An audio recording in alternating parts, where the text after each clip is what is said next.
Squadron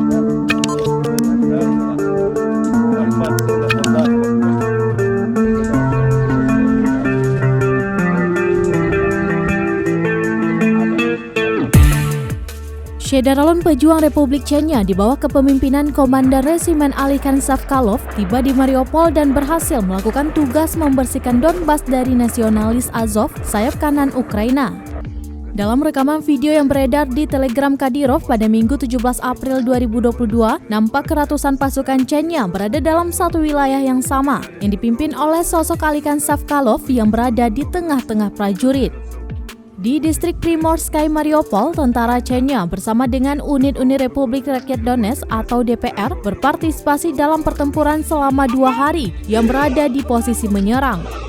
Mereka mengklaim telah berhasil melumpuhkan musuh nasionalis Azov. Hal tersebut ditunjukkan melalui jasad para nasionalis Azov yang diletakkan di sudut jalan. Nasionalis Azov itu disebut tewas dalam pertempuran melawan pasukan Chechnya yang mengklaim memiliki kekuatan dan keberanian.